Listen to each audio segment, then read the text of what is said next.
Hello दोस्तों, मैं Rakesh Roshan learn tech to tech channel से। यार ये मेरा अलजेब्रा का नेक्स्ट वीडियो है जिसमें आज हम लोग देखने वाले हैं बाइनोमियल थ्योरम। तो सबसे पहले बाइनोमियल थ्योरम के कंसेप्ट को समझेंगे और उसके बाद एक दो हम लोग एग्जाम्पल क्वेश्चंस भी करेंगे। तो चलिए इस वीडियो को स्टार्ट करने से पहले जस्ट मैं आपसे रिक्वेस्ट करता हूं कि अगर अभी तक आपने मेरे चैनल को सब्सक्राइब नहीं कर रखा तो सब्सक्राइब कर लें और बगल में जो बेल उसे जरूर क्लिक करें जिससे मेरे जितने भी नए वीडियोस हैं उनका नोटिफिकेशन आपको मिलता रहे। साथ ही मेरे Android app learn tech to tech को भी डाउनलोड करना ना भूलें। तो चलिए स्टार्ट करते हैं। तो चलिए दोस्तों, यहां पर सबसे पहले बाइनोमियल थ्योरम के कंसेप्ट को देखेंगे और फिर समझेंगे कि बाइनोमियल थ्योरम की जरूरत क्यों है। तो यहां पर आप देख सकते हैं मैंने हेडिंग दिया है binomial theorem for positive integral indices, क्योंकि यहां पर जो पावर है आप देखेंगे वो सभी के सभी क्या है, पॉजिटिव है। ठीक है, तो चलिए इसको समझते हैं स्क्रैच से, बिल्कुल स्टार्टिंग से।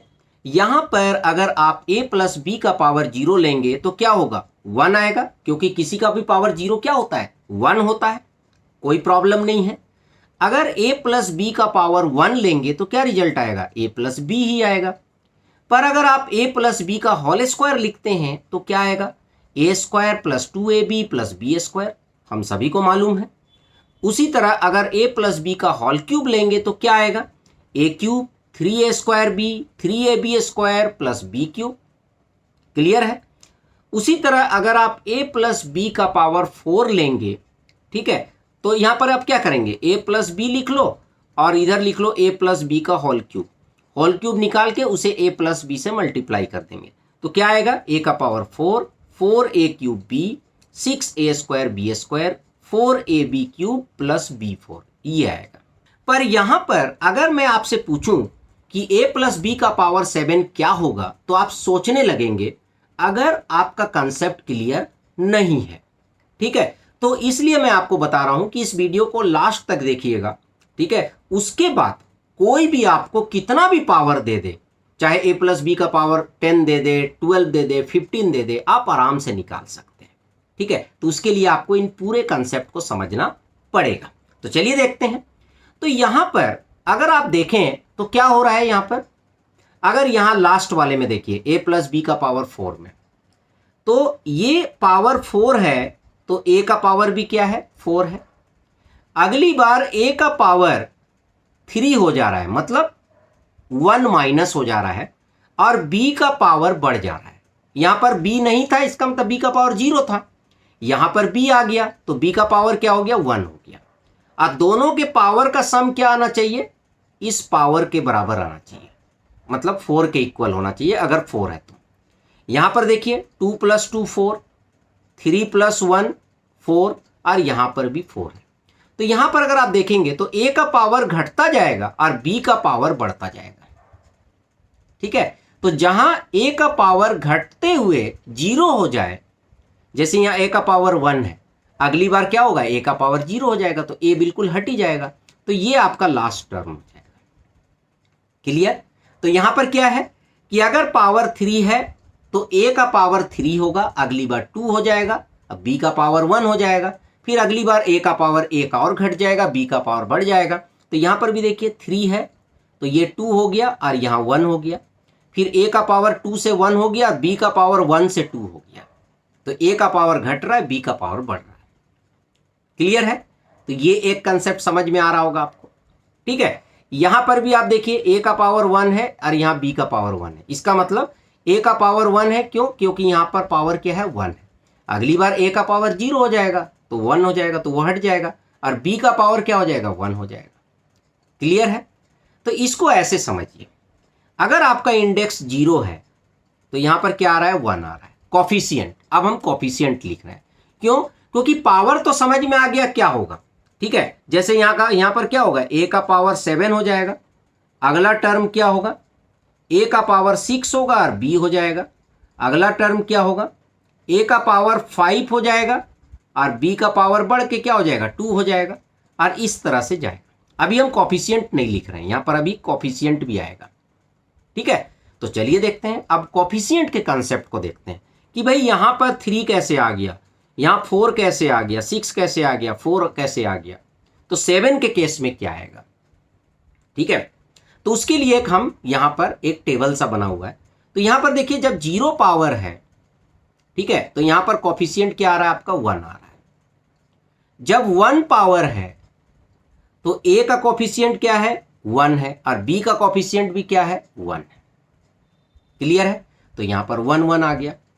अब जब पावर 2 है, ठीक है, तो क्या आ रहा है ए स्क्वायर का कॉफिशिएंट क्या है 1 है, ए बी का 2 है और बी स्क्वायर का 1 है, तो 1 2 1 हो गया। जब पावर 3 है तो क्या हो गया, यहां कुछ नहीं है मतलब 1 है, तो 1 3 3 और यहां पर भी 1, तो 1 3 3 1। उसी तरह 4 में क्या आ रहा है 1 4 6 4 1। इसको बोलते हैं पास्कल ट्रायंगल। यहां पर अगर आप इस ट्रायंगल को एनालाइज करेंगे तो थोड़ा सा आपको समझ में आएगा। क्या आएगा, देखिए यहां पर 1 है, शुरुआत में सभी में 1 होगा और लास्ट में सभी में 1 होगा, ये तो क्लियर है। अब यहां पर देखिए 1 और 3 4, 3 और 3 6, 3 और 1 4 आ गया, 1 और 2 3, 2 और 1 3, लास्ट में तो 1 ही आएगा। अब मैं आपसे बोलूं कि 5 होने पे क्या होगा, तो अब आराम से आप लिख सकते हो। क्या लिखोगे, पहला 1, लास्ट में 1, 1 + 4 5, 4 + 6 10, 6 + 4 10, 4 + 1 5, तो 1 5 10 10 5 1 ये कॉफिशिएंट हो जाएगा। जब आप a + b का पावर क्या लेंगे 5 लेंगे, ठीक है, तो क्या इक्वेशन हो जाएगा इसका, a का पावर 5 1 है, अगली बार क्या हो जाएगा 5 a का पावर 4b क्योंकि यहां पर 5 है, अगली बार क्या हो जाएगा 10 a का पावर 3 b स्क्वायर, फिर हो जाएगा 10 a स्क्वायर b 3, फिर हो जाएगा 5 a b 4 और फाइनली हो जाएगा b 5। बड़ा ही आसान है क्योंकि अब आपने कंसेप्ट को समझ लिया, ठीक है। अब क्या है, अब ये भी थोड़ा सा क्लियर नहीं हो रहा है कि ये 1 के बाद 4 आ रहा है 6 आ रहा है, ये भी सीक्वेंस कुछ समझ में नहीं आ रहा है।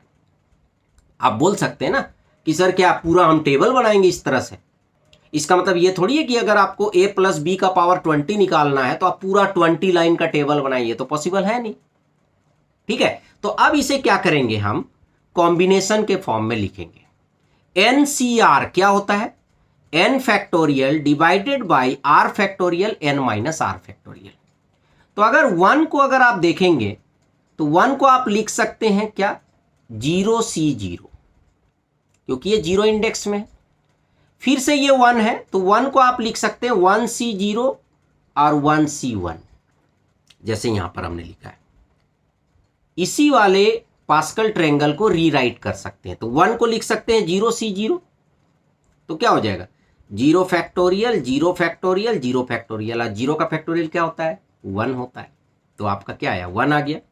फिर आप इसे लिख सकते हैं 1C0 1C1, किसको 1 1 को। फिर आप 1 2 1 को क्या लिख सकते हैं 2C0 2C1 2C2। उसी तरह 3C0 3C1 3C2 3C3, 4C0 4C1 4C2 4C3 4C4। आप देख लो 4C2 को आप सॉल्व करो, 4 फैक्टोरियल 2 फैक्टोरियल 4 - 2 2 और फिर से यहां पर 2 फैक्टोरियल, तो 2 2 जा 4, तो यहां पर 24 होगा, ठीक है। तो 24 को 4 से डिवाइड करेंगे तो क्या आएगा 6, तो इसका वैल्यू क्या आएगा 6, तो यहां पर आप देख सकते हो 6 है। समझ में आ गया। अब आप a + b का पावर 7 निकाल सकते हैं। कैसे निकालेंगे, आप लिखेंगे यहां पर 7C0 7C1, ठीक है।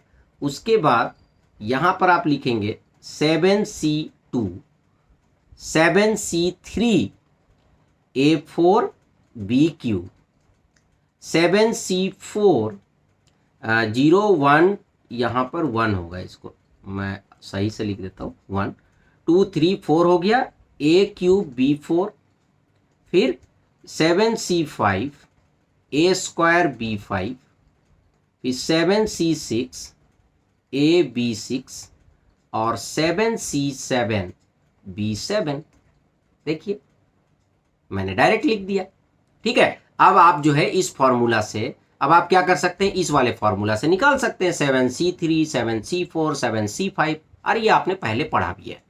अब बात आता है कि a प्लस बी का पावर n होगा तो क्या होगा।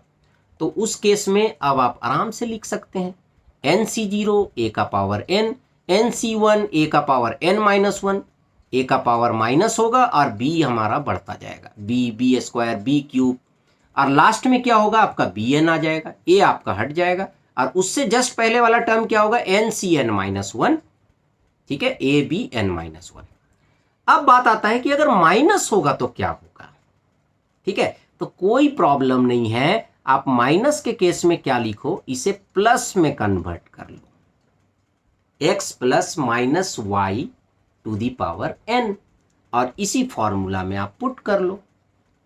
कैसे पुट करोगे आप, nc0 a का पावर n, तो पहली बात तो x का पावर n आ जाएगा, ठीक है, फिर प्लस, ठीक है, अब क्या हो जाएगा nc1, अब x का पावर हो जाएगा n माइनस 1 और यहां पर क्या आ जाएगा माइनस वाई। उसी तरह nc2 x का पावर n माइनस 2 और यहां क्या हो जाएगा माइनस वाई का पावर 2। ये ध्यान रखिएगा कि इसका पावर, इन दोनों का पावर का जो सम है वो आपका n आना चाहिए, अगर यहां पर n है तो इस तरह से आप लिखते जाइए, हो गया एक्सपेंशन। उसी तरह 1 प्लस एक्स का पावर n जो है आप इसी तरीके से करिए, ये मैं आपको होमवर्क देता हूं, इसको आप करिए, ठीक है।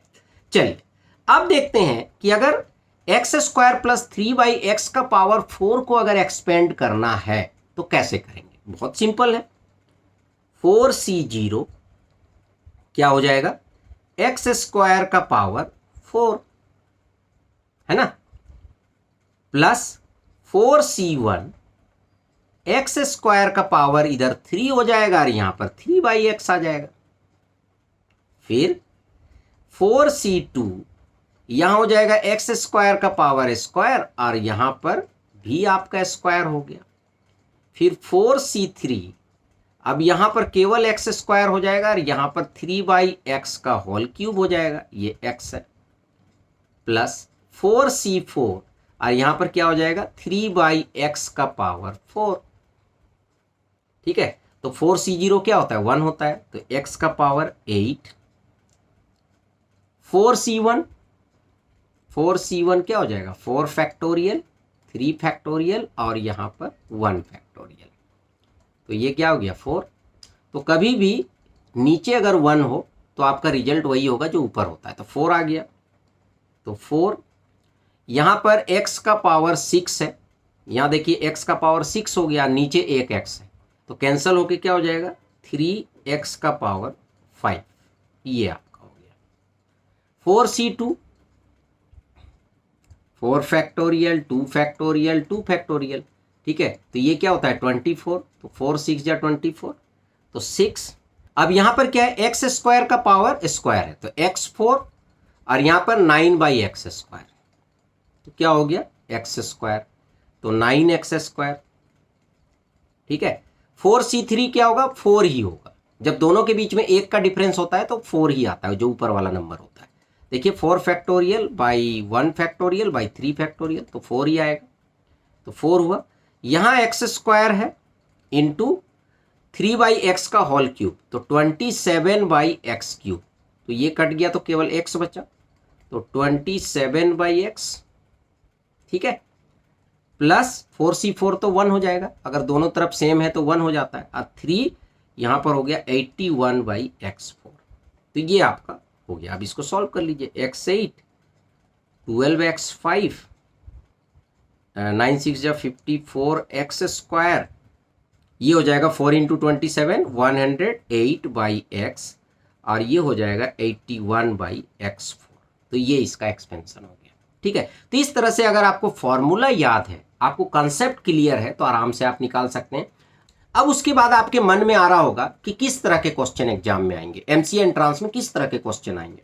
तो या तो इसको पूरा एक्सपेंशन करने को दिया जाएगा, 4 ऑप्शन होंगे, आपको बताना होगा कौन सा सही एक्सपेंशन है, या फिर इसके एक्सपेंशन में आपसे पूछा जाएगा कि एक्स स्क्वायर का कॉफिशिएंट क्या है, तो आपको यहाँ पर 54 जो है आंसर देना होगा, या आपसे पूछा जाएगा कि x5 का कॉफिशिएंट क्या है, तो आपको 12 आंसर देना होगा। तो इस तरह से क्वेश्चन आ सकते हैं। तो चलिए एक क्वेश्चन और देखते हैं। उसके बाद यहां पर एक बड़ा ही इंटरेस्टिंग सा क्वेश्चन है, विच इज लार्जर, दिस और दिस, इन दोनों में से कौन सा बड़ा है। पहला क्या है 1.01 टू द पावर 10 लाख, मतलब 1 के साथ 6 जीरो है, और दूसरा क्या है 10,000। कई बार यहाँ पर स्टूडेंट मिस्टेक कर जाते हैं, वो सोचते हैं अच्छा ये तो 1.01 है, इसको तो हम पावर निकालेंगे तो 1 के करीब ही आएगा, और फिर क्या सोच लेते हैं कि ये लेस देन होगा, ये सोच लेते हैं, मान लेते हैं। पर नहीं, आपको ऐसे नहीं मानना है, आपको कंसेप्ट पे जाना है, थोड़ा सॉल्व करना है। तो 1.01 को आप क्या लिख सकते हैं, 1 plus 0.01 to the power 10 lakh, लिख दिया आपने। अब इसे आप एक्सपेंड कर दो, तो पहला क्या होगा 10 लाख, ठीक है, C0 1, और 1 का पावर 10 लाख लिखेंगे तो भी क्या आएगा 1 आएगा, प्लस दूसरा क्या हो जाएगा 10 लाख C1, और फिर यहां पर क्या होगा 1 का पावर क्या हो जाएगा 5 टाइम्स 9, है ना।